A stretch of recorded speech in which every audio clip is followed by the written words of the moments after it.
teman-teman. Jelas suara saya? Jelas, Bapak. Baik, terima kasih. Selamat datang pada teman-teman. Pada hari Minggu ini kita minta waktunya untuk berdiskusi. Baik, saya pemateri ketiga sebetulnya ini hanya penutup. Kalau kita melihat dari judulnya itu kan penerapan K3 di rumah sakit dan perlindungannya. Nah, saya kebetulan memang saat ini lebih banyak ke arah advokasi. Jadi saya berbicara dari aspek perlindungan. Baik. Selanjutnya.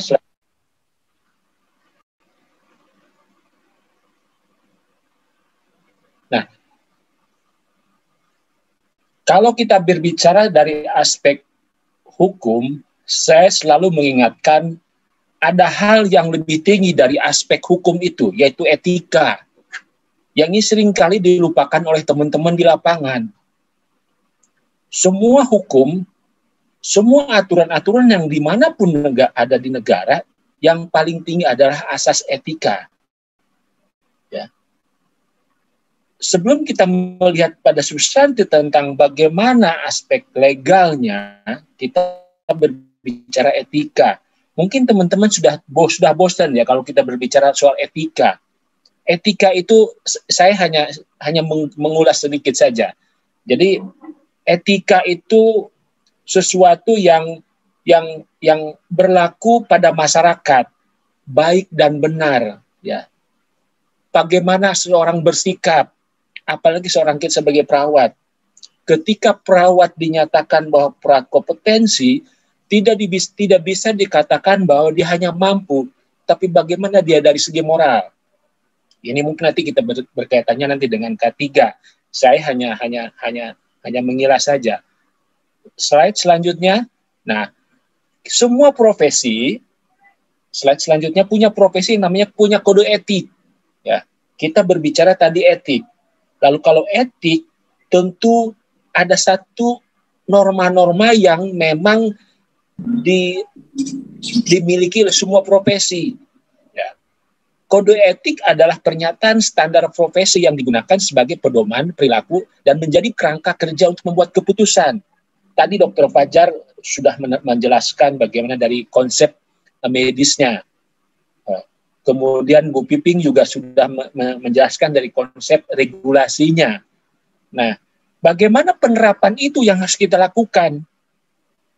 Jadi, menurut kita itu benar, jangan katakan bahwa salah. Menurut katakan salah, jangan katakan benar. Karena itu juga ada patient safety-nya.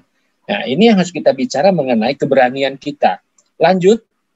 Nah, jadi kode etik itu adalah pernyataan standar profesi. Ini saya hanya mengulas saja. Nah, kemudian dalam pelayanan kesehatan, dalam pelayanan standar kesehatan juga ada prinsip-prinsip etik yang harus kita ingat, teman-teman.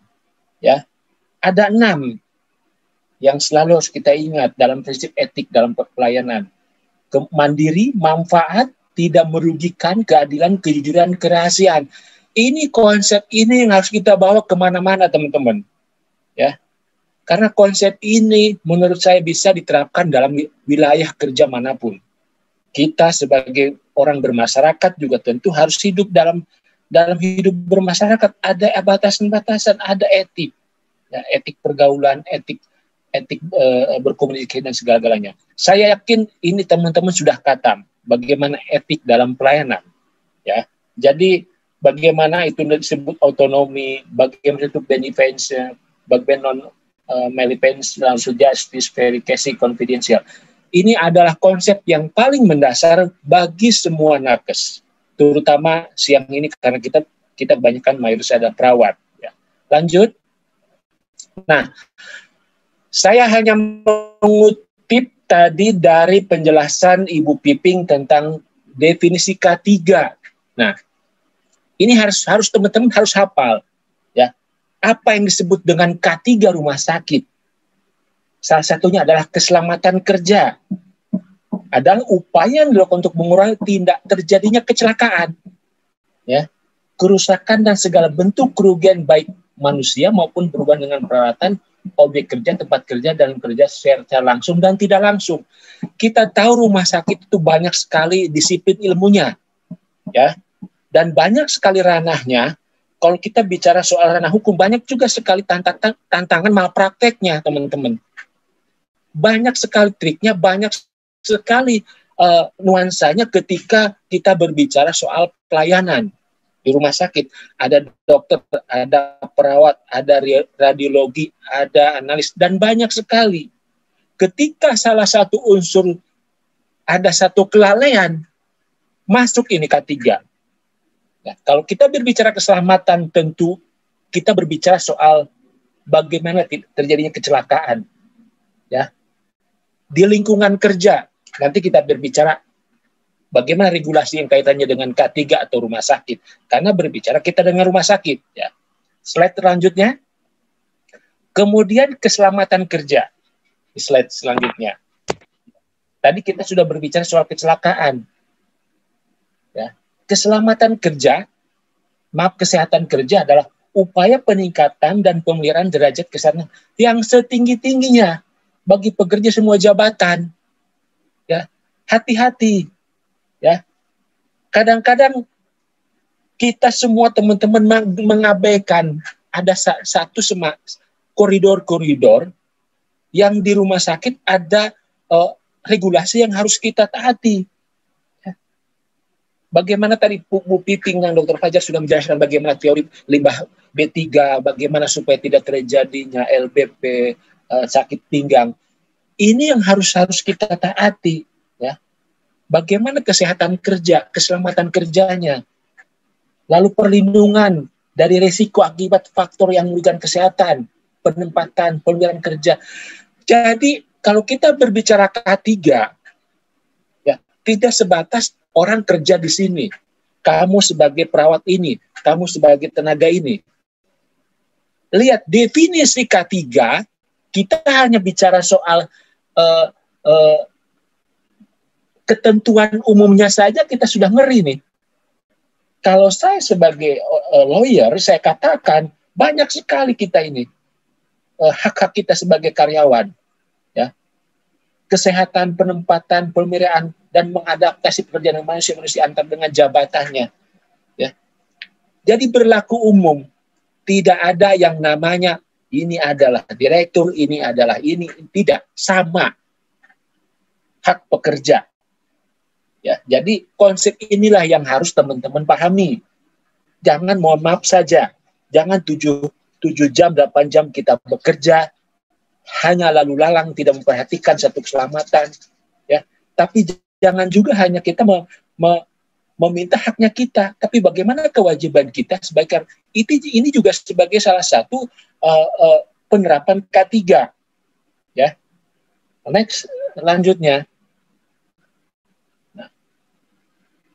K3 rumah sakit adalah segala kegiatan untuk menjamin dan melindungi keselamatan dan kesehatan bagi SDM rumah sakit, pasien, pendamping pasien, pengunjung, maupun lingkungan rumah sakit. Ini menyeluruh nih teman-teman. Jadi kalau kita berbicara dari konsep satu fasiankes rumah sakit, ya, dilihat dari definisinya ini sudah ngeri juga saya bilang, ya, melindungi. Jadi bukan saja pada SDM rumah sakitnya, pasiennya, pendamping pasien, pengunjung, maupun lingkungan rumah sakit. Banyak contoh yang terjadi. Ya, pendamping atau pengunjung ketika masuk rumah sakit, dia jatuh karena misalnya konbloknya atau tegel licin. Itu masuk K3. Bisakah dituntut? Nah, ini menjadi permasalahan. Ini yang akan kita sampaikan. Jadi ini yang saya tegaskan kembali bagaimana K3 ini kita bekerja. Ya. Jadi yang namanya di rumah sakit itu ada yang namanya customer internal, baik karyawan dan lainnya, customer eksternal, yaitu tadi orang luar. Nah ini yang harus kita pahami. Jangan berbicara kita melihat customer luar, kita juga harus terlindungi. Tetapi kalau melihat dari satu definisi ini, saya melihatnya ini ini menjadikan hal yang harus kita perhatikan, ya. Bagaimana antar disiplin, ya, antar departemen bekerja, lalu saling berkolaborasi kaitannya dengan pencegahan kecelakaan kerja, ya, yang mengakibatkan kerugian rumah sakit bahkan dituntut. Contoh misalnya palang parkir, orang datang tidak terjedos, lalu dia dihacking berdarah, dia nuntut ke rumah sakit.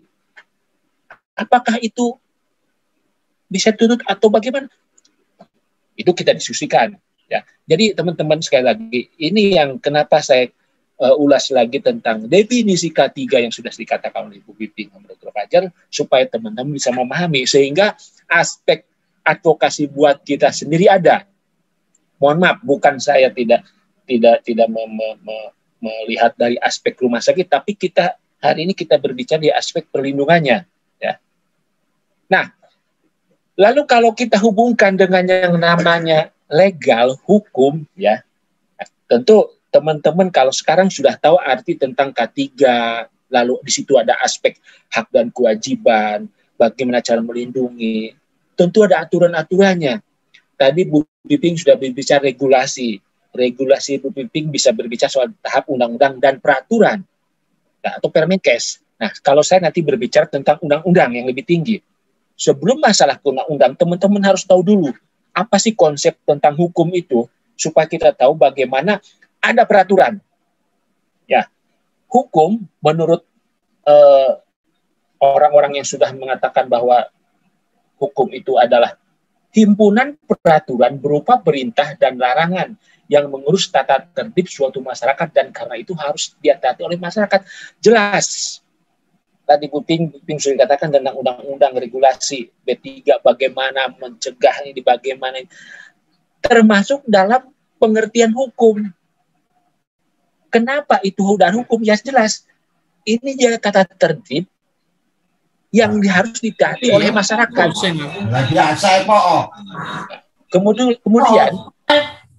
menurut ahli hukum yang lain, hukum adalah peraturan yang bersifat memaksa dan menentukan tingkah laku manusia di dalam masyarakat yang dibuat oleh badan resmi berwenang, dan pelanggaran terhadap peraturan tersebut berakibat diambilnya tindakan berupa hukuman. Ya, jelas. Jadi tadi regulasi peraturan tentu ada sanksinya. Rumah sakit ada pelanggaran terhadap pelanggaran K3, ada sanksinya.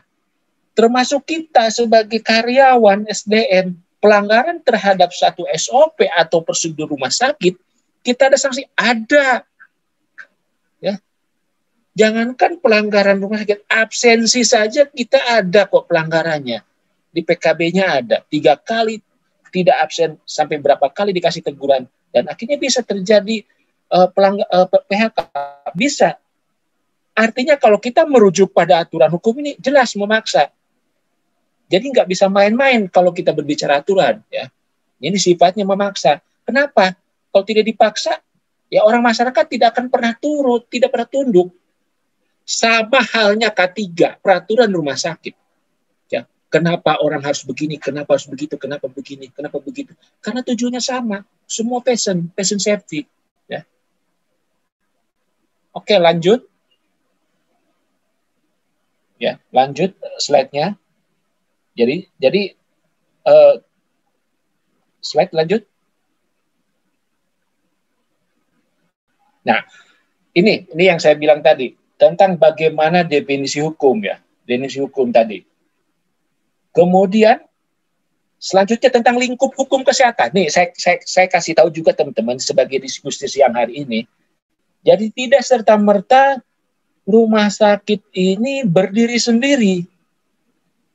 Jadi seperti yang saya bilang, rumah sakit itu banyak sekali disiplin ilmunya dan banyak sekali kaitannya dengan aturan-aturan mainnya.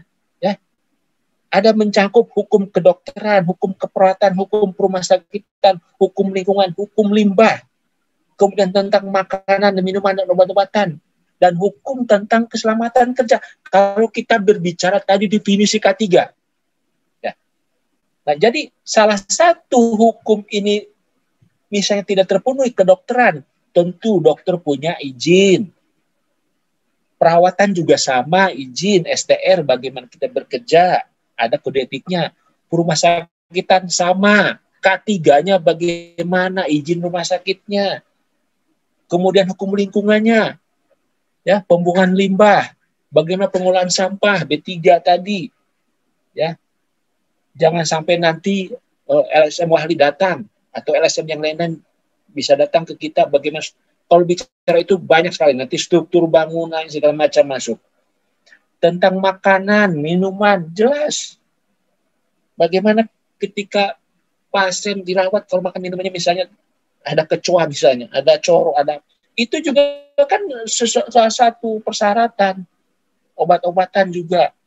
Lalu tentang keselamatan kerja, ini yang penting juga menurut saya.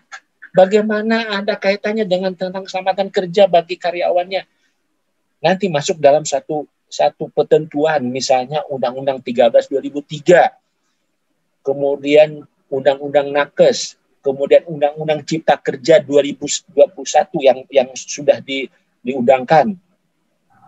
Itu bagian daripada Undang-Undang 2003 nomor 13 tentang tenaga kerjaan. Di situ banyak sekali nuansanya, di situ disebutkan tentang hak K3-nya, di situ berbicara tentang hak kewajiban.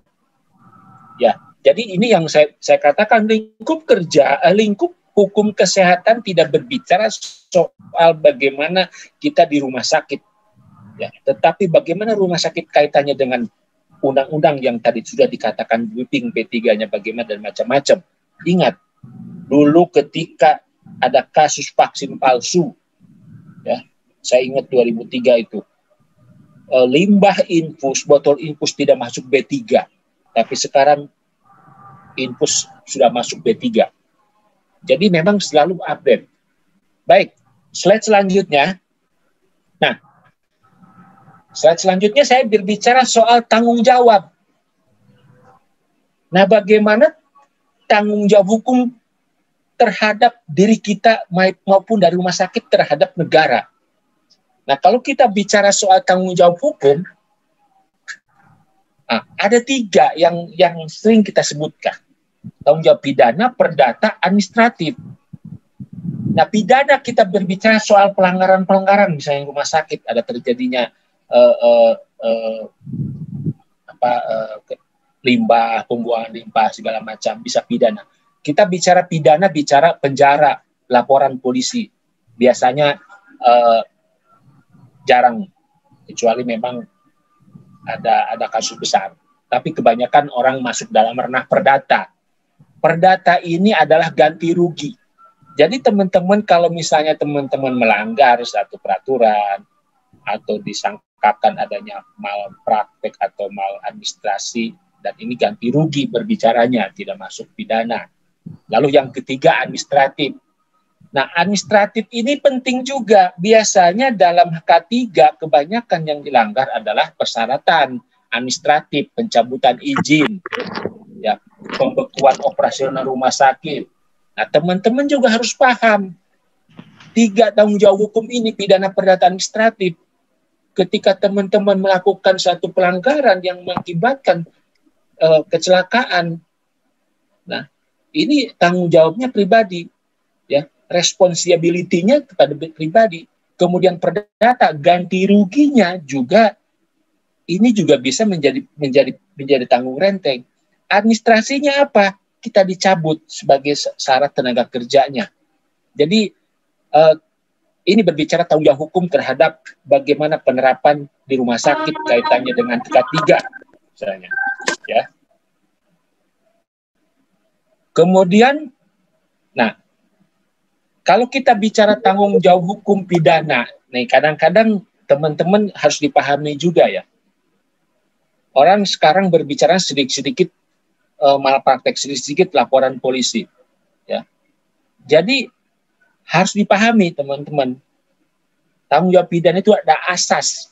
Jadi tidak dipidana jika tidak ada kesalahan, sama. Jadi jangan pernah takut rumah sakit atau teman-teman ketika ada tindakan di rumah sakit, misalnya akibat dari tadi saya bilang, misalnya nggak sengaja jatuh licin. Kalau memang itu tidak ada pidananya, kenapa kita harus takut ya?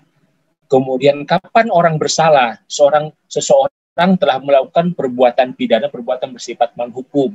Ya, jadi tadi pelanggaran-pelanggaran aturan-aturan itu. Lalu adanya niat, hubungan pelaku dan perbuatan. Jadi memang itu disengaja, teman-teman ya. Disengaja misalnya, ya tadi kalau kita lihat dari bagaimana tidak melakukan upaya limbah K3, buang sembarangan yang mengakibatkan kerugian semua orang. Dan tentu hukum pidana tidak adanya pemaaf ya. Memang tidak bisa dimaafkan karena memang sudah ada kerugian. Jadi ini teman-teman supaya tahu saja bahwa ketika ada satu masalah atau kasus seperti ini tanggung jawab hukum pidana. Baik, kita slide selanjutnya. Nah,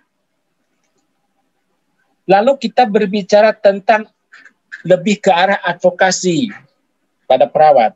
Slide selanjutnya tentang hak perawat. Ya, di slide selanjutnya. Nah, kita bicara soal bagaimana perawat mendapat perlindungan hukum ketika bekerja. Ya. Undang-Undang Republik Indonesia Nomor 38 tahun 2004 tentang keperawatan. Karena kita berbicara tentang perawatan. Memperoleh perlindungan hukum, tugas sesuai dengan standar pelayanan prosedur, SPO, dan ketentuan perundang-undangan. Memperoleh informasi yang benar, jelas, jujur, dan dari klien dan keluarga. Menerima imbalan jasa atas pelayanan keperawatan yang telah dilakukan. Kemudian menolak keinginan klien dan memperoleh fasilitas kerja sesuai standar. Nah, poin terakhir, memperoleh fasilitas kerja sesuai standar. Artinya apa? Penunjang hubungannya dengan K3 jelas.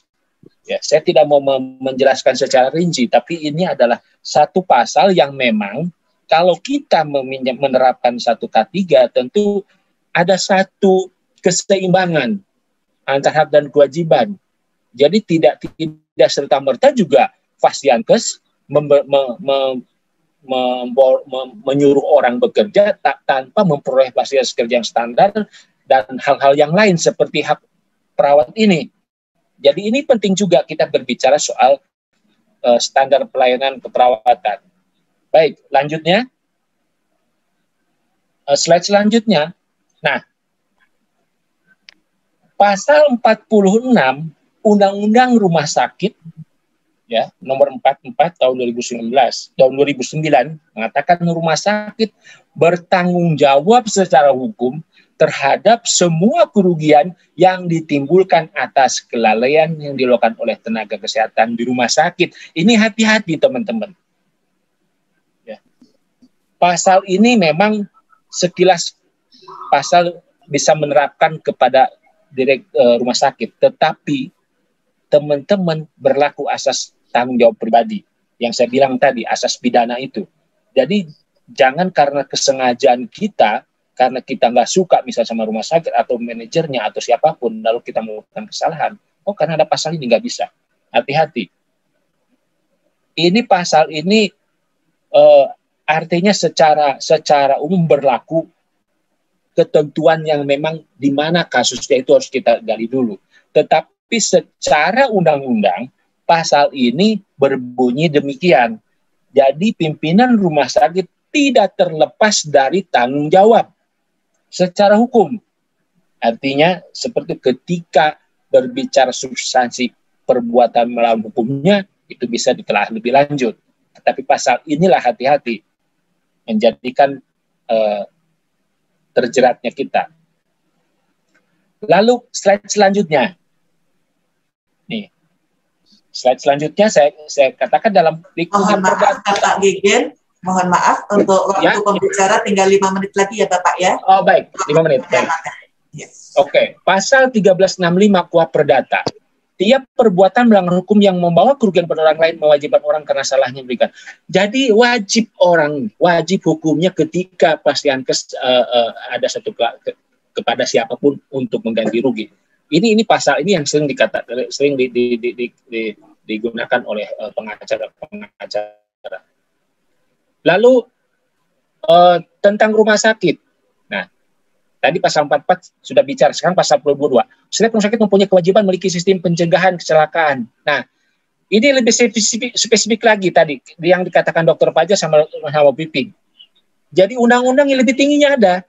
Kalau kita berbicara soal peraturan pelaksana atau regulasi Permenkes atau peraturan dirjen, ini lebih tinggi peraturan rumah sakit.